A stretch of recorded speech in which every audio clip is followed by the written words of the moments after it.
tere, kaunis kuulaja. Ma vestan sulle täna loo kättemaksust.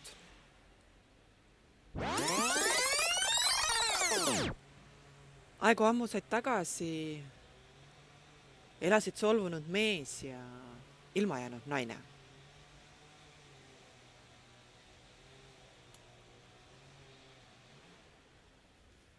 See oli aeg, mil päevast oli saanud öö ja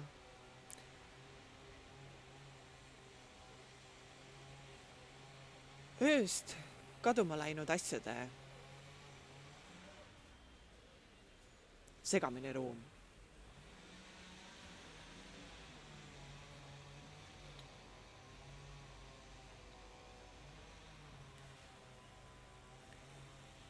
See solvunud mees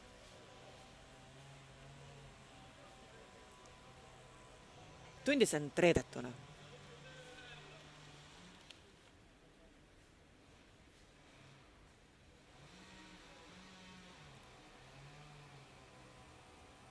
Tema ainsale küsimusele,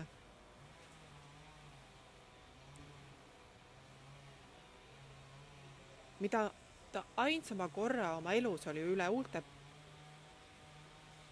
pudistanud, saabus vastuseks ei.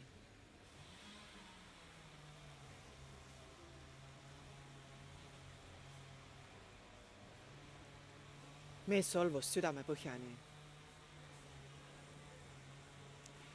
Tunne oli nii tugev, et tema süda jäätus.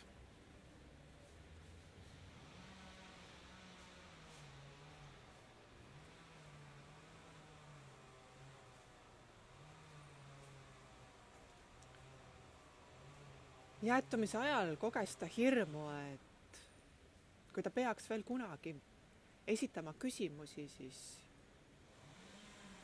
kõik küsimused saavad vastuse ei. Talle üteldakse ära.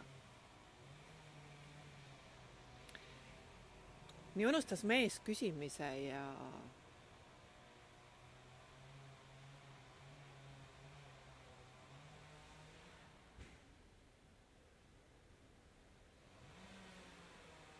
kasutas oma suud edaspidi vastuste andmisse. Ta andis vastuseid ka neile, kes küsimusi polnud esitanud. Ta oli kiirem. Ta jagas vastuse heaks juhuks kiiremini, kui keegi jõudis küsimuse esitada põhjusega, et keegi ei saaks talle ära ütelda.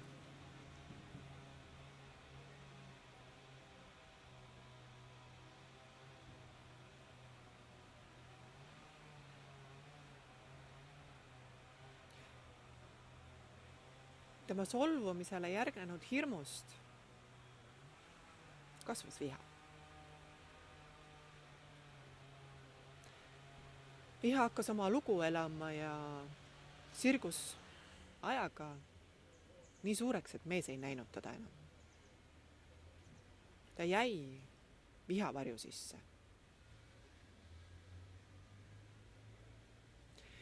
Vihast sai omakorda raev ja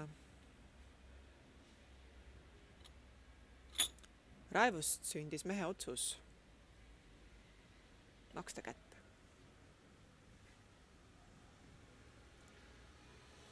Maksta kätte naisele, kes teda oli solvanud.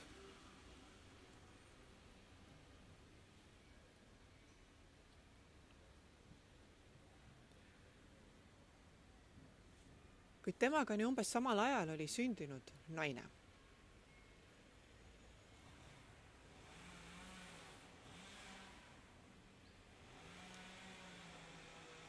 Tema lapsepõlv oli rõõmus, ta kasvas toredas roheluses, looduses.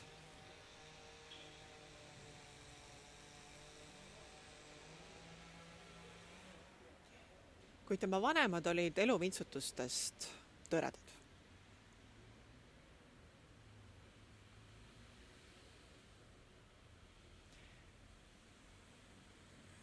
ja täiskasvanu ikka sirgumise ajaks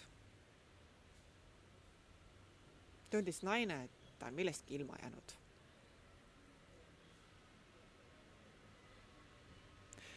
Temalt on varastatud seda miskit, mis oli aluseks tema õnnevalemile.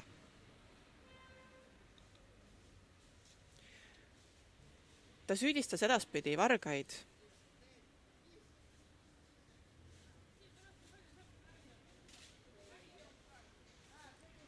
tema olulise elemendi varastajaid oma ebaõnnestumises.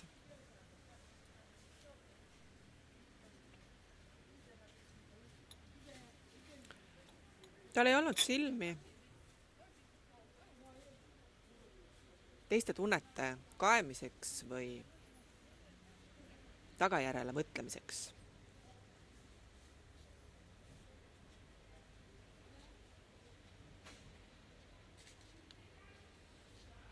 Ta oli liialt hirmule, et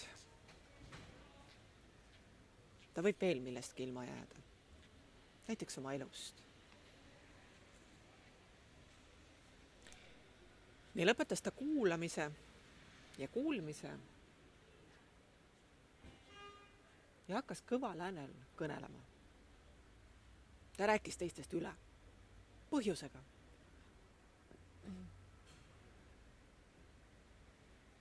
Nii ei saa keegi langetada otsust, et temalt midagi saaks ära võetud.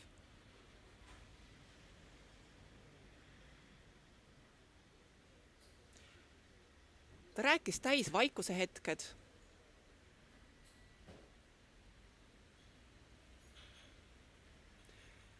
Täitis kõnelemisest väsinud minutid. Teleri või YouTube'i kanaliga. Ta oli enda meelest rahul.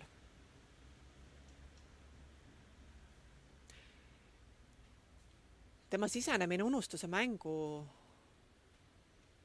oli lasknud ilmajäämise tundel soiku vajuda ja tundis ennast üpris hästi. Vähemalt nii oli ta endale sisendanud.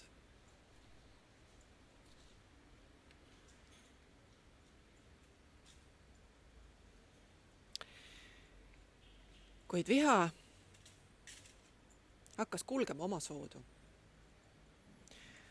Ta ei arvestanud naise plaanidega jääda peidetuks ja ta kasvas raevuks. Ta kasvas nii suureks, et ta täitis naise varju ja varjutas naise vaatevälja. Naine ei näinud teda enam, sest viha oli raevuna temast suuremaks kasvanud. Sündis kättemaks. Sündis kättemaksu viha, mida ta otsustas välja elada teiste peale. Ta otsustas kõrvaldada vargad oma elust. Ka need, kes äkki võivad ühel päeval midagi temalt varastada.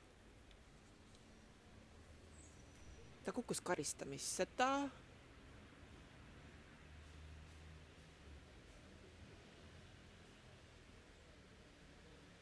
oli kohtunud pilkase pimeduse saabumisel solvunud mehega ja nendest olid saanud võrdväärsed sõdurid. Ühtäkki ei huvitanud neid miski muu kui sõjaväli. Sõjatanner oli nende uueks mängumaaks ja sõdimine nende uueks usuks.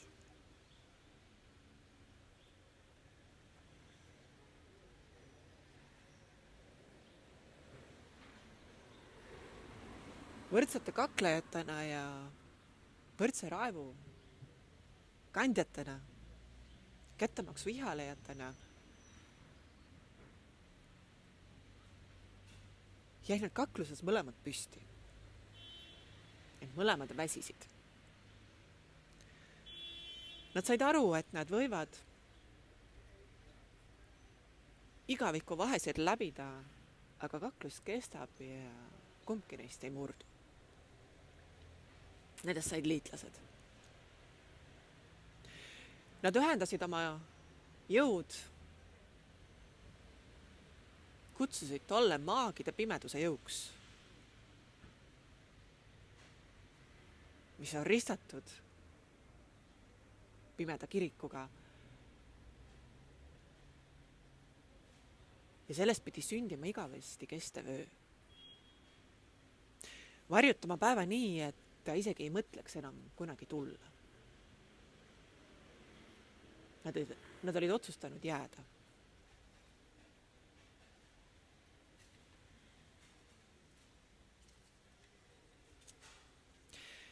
Igale poole, kuhu nad oma silmad suunasid ja mida nägid, see äratas nendes kadeduse tunde, mis paisus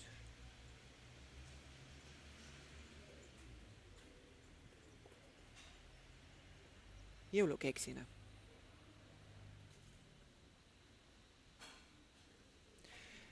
See tunne muutus nendest suuremaks ja nad ei hallanud enam mängu, nad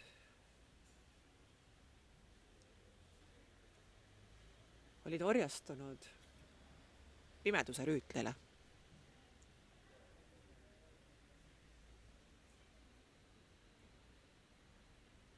Nad väsisid. Aga nad ei mäletanud teistmoodi elamist.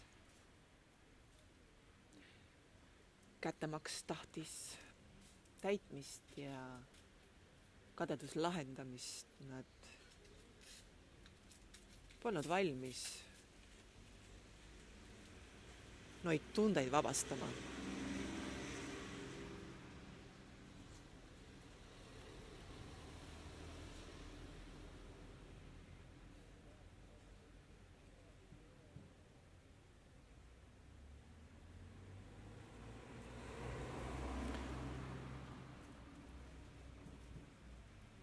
Nende mäng muutus omamoodi võistlemiseks. Sõduritena nad võistlesid teineteisega, kes suudab rohkem kätte maksta, kes suudab rohkem kadedust varastada ja kujutletud vaenlasele ära teha.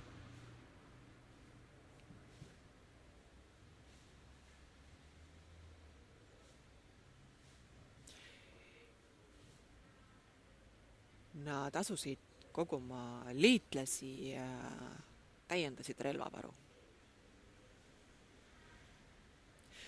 Kuna nende enda jõud oli vähenema hakanud, siis edasi kestmise ainsaks viisiks oli liitlaste värbamine. Nad olid alla jäämas. Ja see ei sobinud neile, sest kättemaks kannustas neid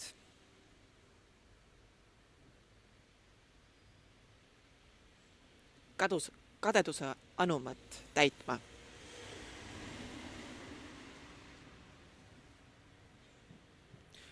Nad olid unustanud hingamise, nad olid unustanud algse elu koodi, nad tantsisid surmaga sama tantsu.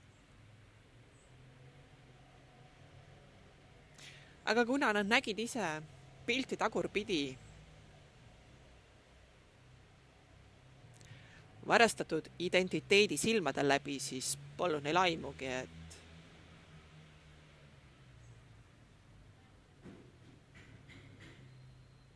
ühes kinoekraaniga on nad alaspidi.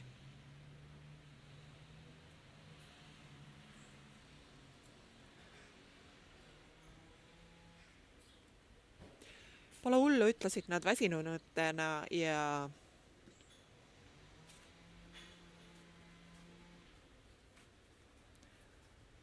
tormasid suure hääle tegemises uute liitlaste järele.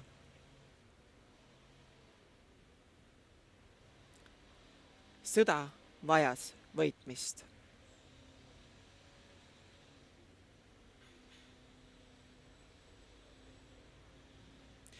Nii ütles neile nende pühaisa ja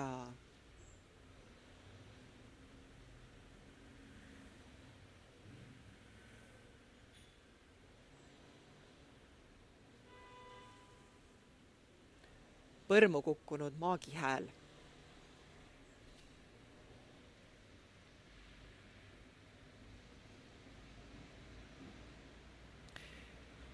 Nende elust kadus magamine.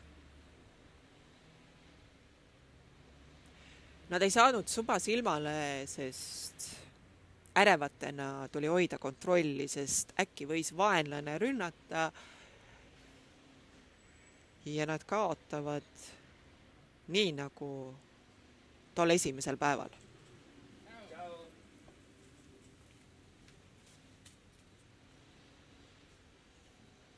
Unetunnid vähenesid veelgi.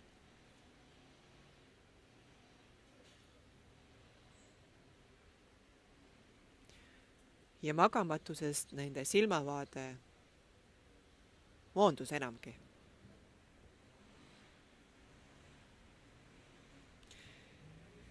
Kui keegi oleks neile öelnud, et sõda lõpeb, kui sõdurid kukutavad relvad, siis nad oleks parastavas ülbuses kõneleja välja naernud, sest see ei mahtunud nende tõekspidamiste hulka.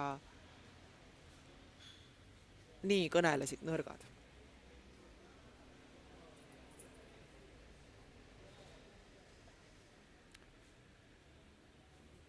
Sõduri ja kakleja tiitel oli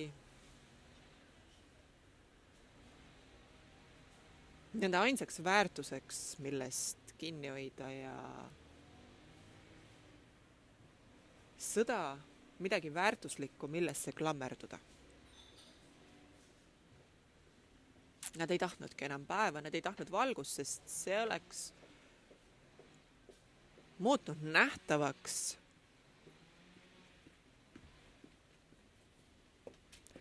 haiget saanu valu.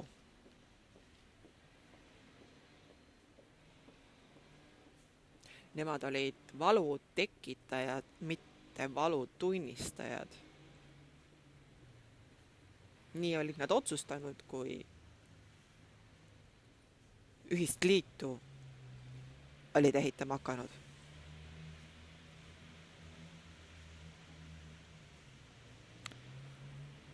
Nad otsustasid taevast kuu kaotada, et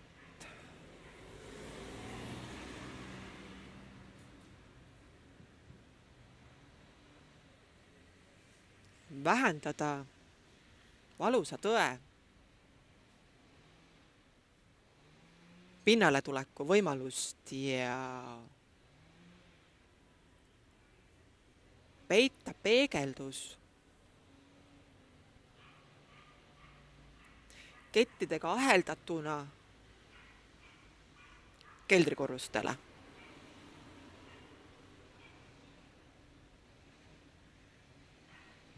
Nad uskusid, et nad on võitnud.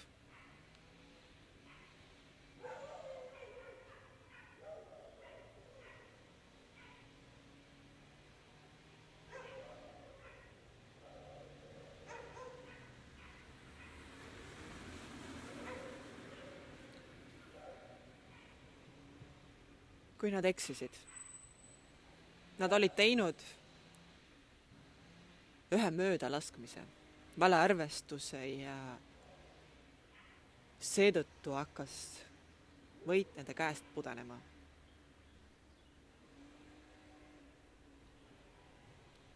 Kas kunagi nende käes oli võitu olnud, seda tagantjärele ei osata öelda.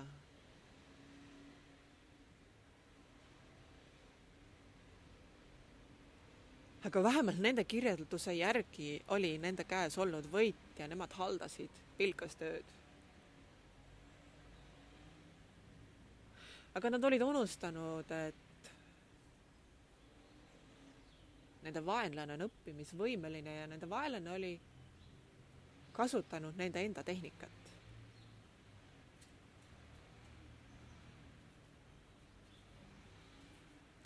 Peegeldanud peegeldusest peegeldused.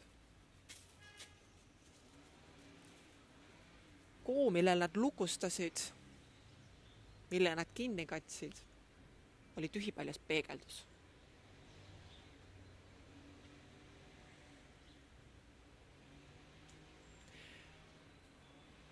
Ja kui ehe kuu oli niivõrd enesekindlaks kasvanud,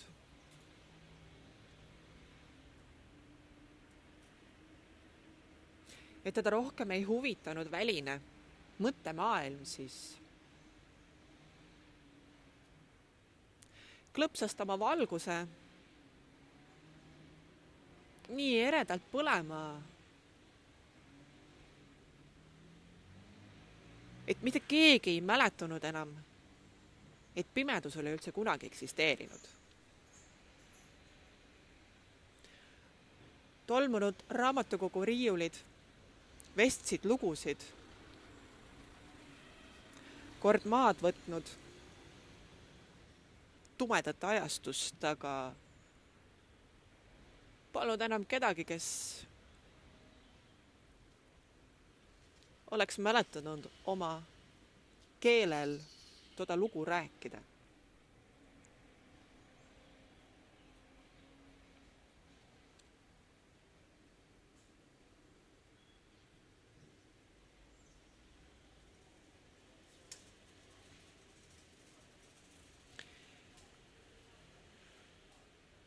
Kuid ühte nad mäletasid.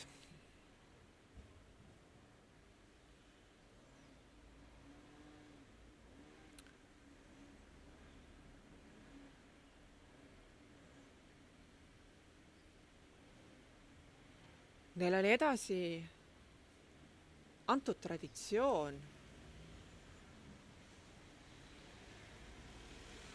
mida esivanemad põlvest põlve jätkasid.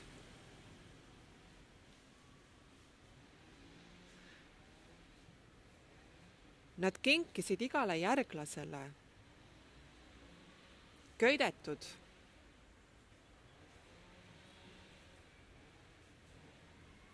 tühjade lehtedega raamatu.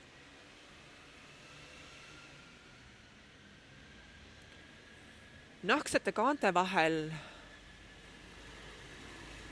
oli vaid üks leht, millel oli kirjasõna. Ja see kõlas nii. Päeval, mil pole järele jäänud ühtegi sõdurit,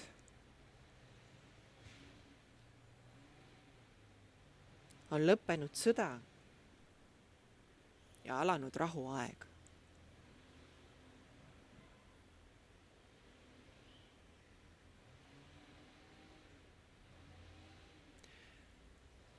Sa kuulasid Chandaa kanaldust.